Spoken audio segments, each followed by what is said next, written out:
times, guys. There is one more that is my absolute favorite end of times prediction. Listen to this. When you see Mecca, its mountains with holes, its buildings will reach the mountaintops, and the hour will cast its shadow over Mecca. So the first part, the mountains with holes, they've literally pierced holes through the mountain for cars to go through. How could someone 1400 years ago even understand this, let alone know what a car is? Buildings will reach the mountaintop. The kind of modern day cities and skyscrapers we have today were just unimaginable back then. And some of the tallest buildings in the world are in Mecca right now. This kind of building in the desert, like, are you serious? How could he know this? Now,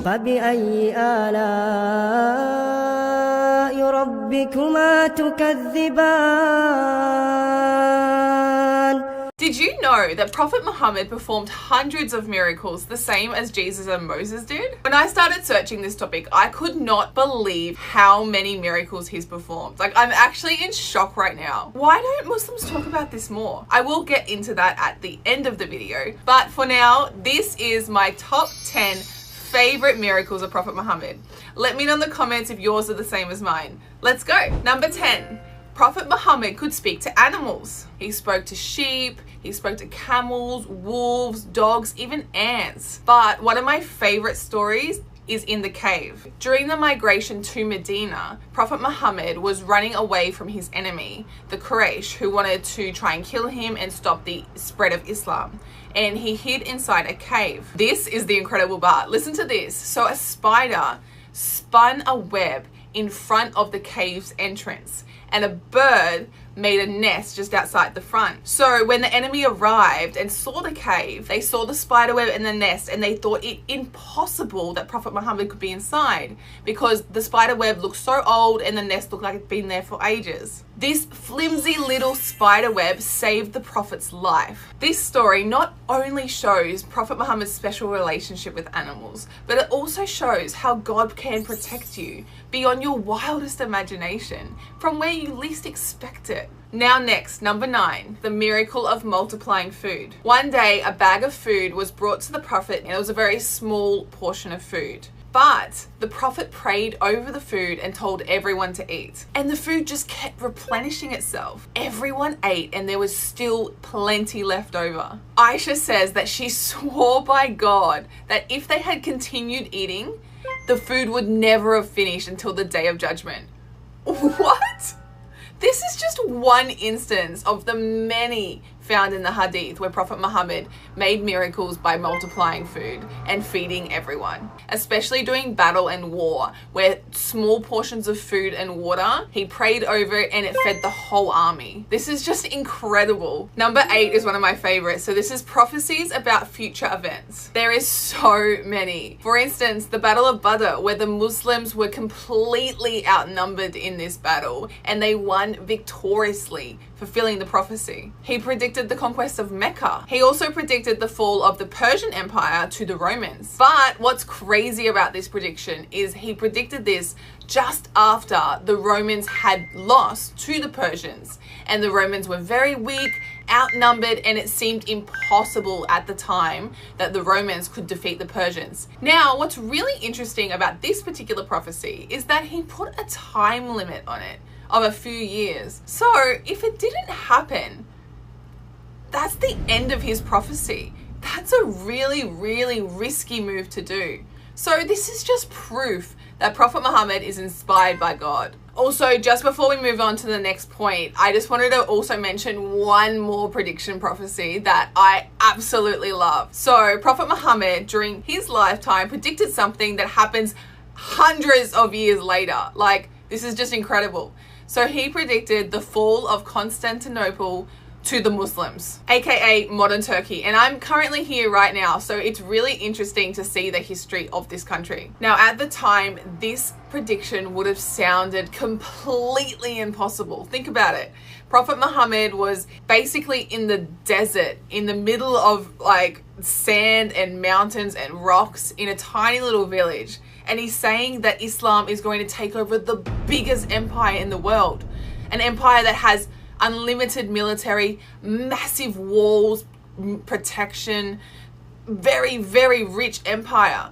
So it's just crazy to think that that would happen. I actually got to witness some of the ruins of this war, and they were massive. These walls that the Ottoman Empire broke through are massive, and there's 3 layers of walls that they got through to get in. It's just honestly incredible how they did this. Now, number 7 is the end of time prophecies. Oh, I love these ones so much. So Prophet Muhammad predicted at the end of times that everyone will be obsessed with luxury, vanity, and competing building tall buildings. How could someone in the middle of the desert 1400 years ago even comprehend the idea of skyscrapers and modern day cities? This is just insane. He also said that men will act and dress like women, and women will act and dress like men. The hour will not come until adultery and fornication will be widespread and practiced openly. This is exactly what's happening right now. People will appear naked while still wearing clothes, and everyone will be unashamed of their nakedness. This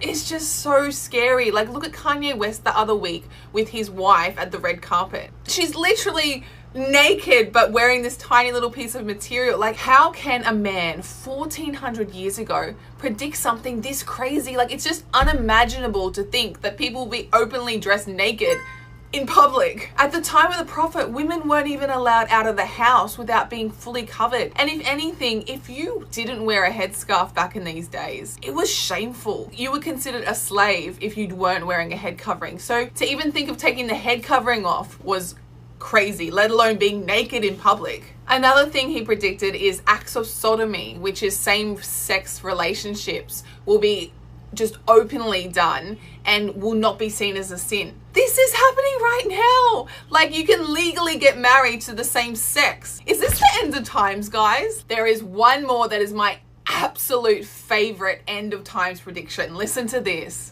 When you see Mecca, it's mountains with holes. Its buildings will reach the mountaintops, and the hour will cast its shadow over Mecca. So the first part, the mountains with holes. They've literally pierced holes through the mountain for cars to go through. How could someone 1400 years ago even understand this, let alone know what a car is? Buildings will reach the mountaintop. The kind of modern day cities and skyscrapers we have today were just unimaginable back then. And some of the tallest buildings in the world are in Mecca right now. This kind of building in the desert, like, are you serious? How could he know this? Now, the last part of this hadith is where it gets crazy. The hour will cast its shadow over Mecca. What would you even think this means? But look at Mecca right now.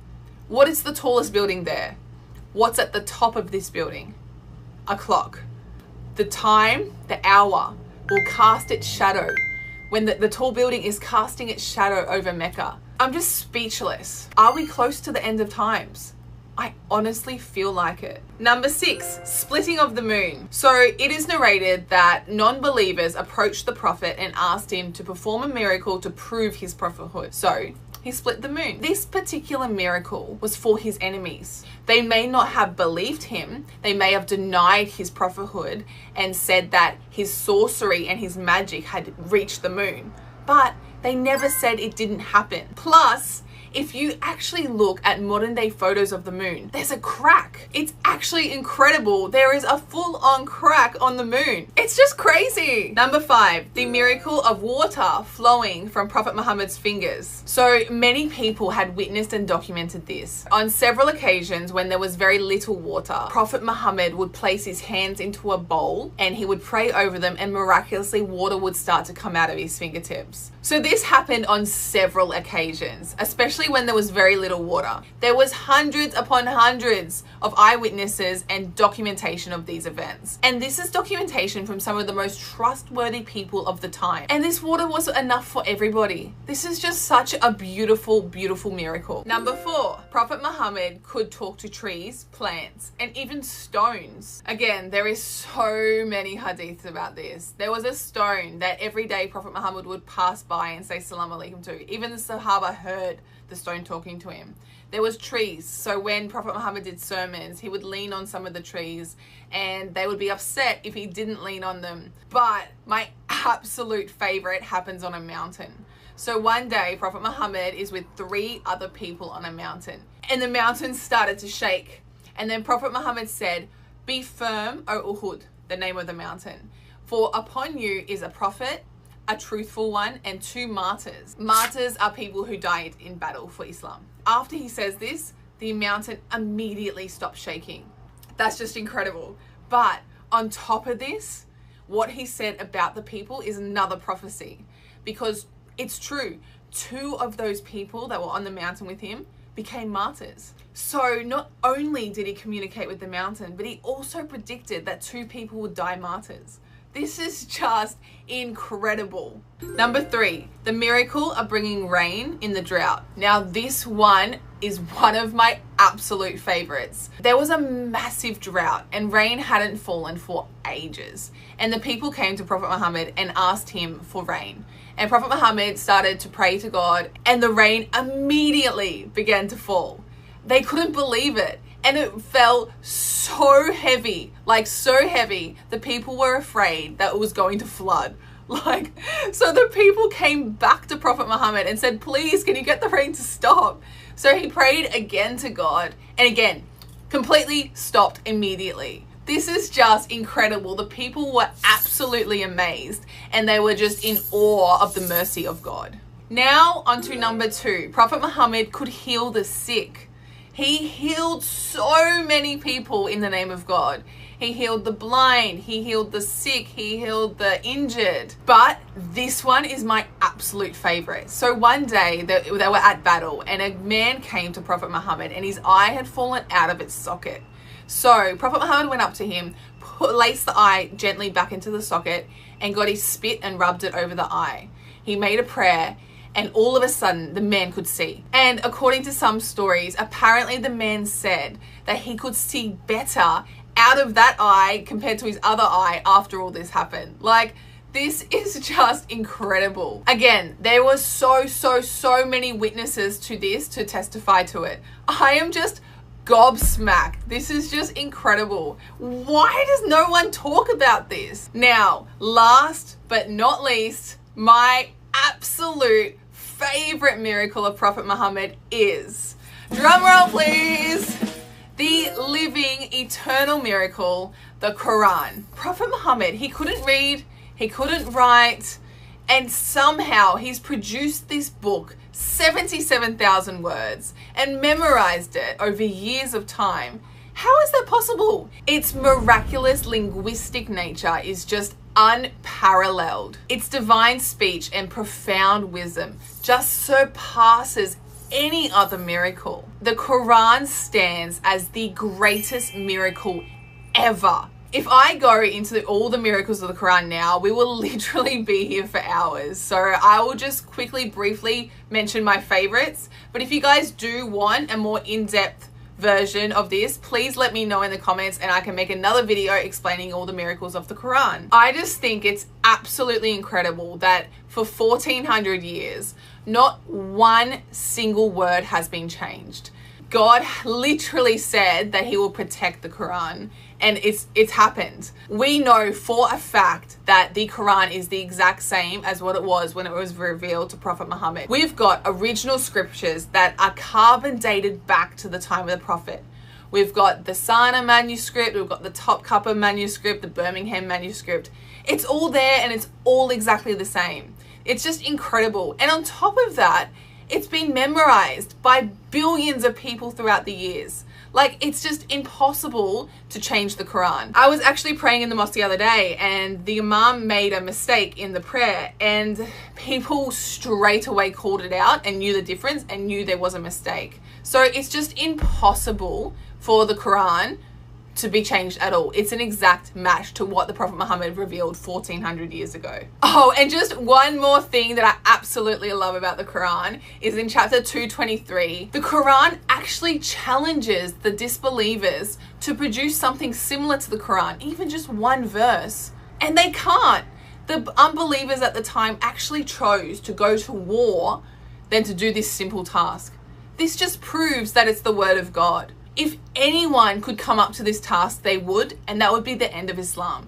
Not even ChatGPT today can replicate even one verse of the Quran. Just wow. And one more thing is the Quran, like when I read it, it feels like it's speaking to me. It feels like it's a modern day book. It doesn't feel like it's outdated, that it was written 1400 years ago. So it's just amazing that the Quran was able to continually be refreshed and renewed and be able to be understood no matter what time you live in. So why are Muslims gatekeeping all these miracles of Prophet Muhammad? But I do kind of think I know why they've done this. Because the answer, I believe, lies in the last miracle, the Quran. I personally feel like Muslims don't speak about the miracles of Prophet Muhammad because they don't want that to dilute the main message of Islam, which is the Quran and God's word. The main message is the oneness of God and what our personal responsibilities is during our lifetime and our test. So if people put more emphasis on this rather than that, I feel like that would dilute the whole objective of Islam. So while Prophet Muhammad's miracles are absolutely insane, I just feel like they shouldn't be the main focus of Islam. But yeah, anyways, thank you so much for watching today. I hope you guys enjoyed it. I learned so much making this video, so thank you so much for tuning in, and I'll see you guys next time. What do you guys think?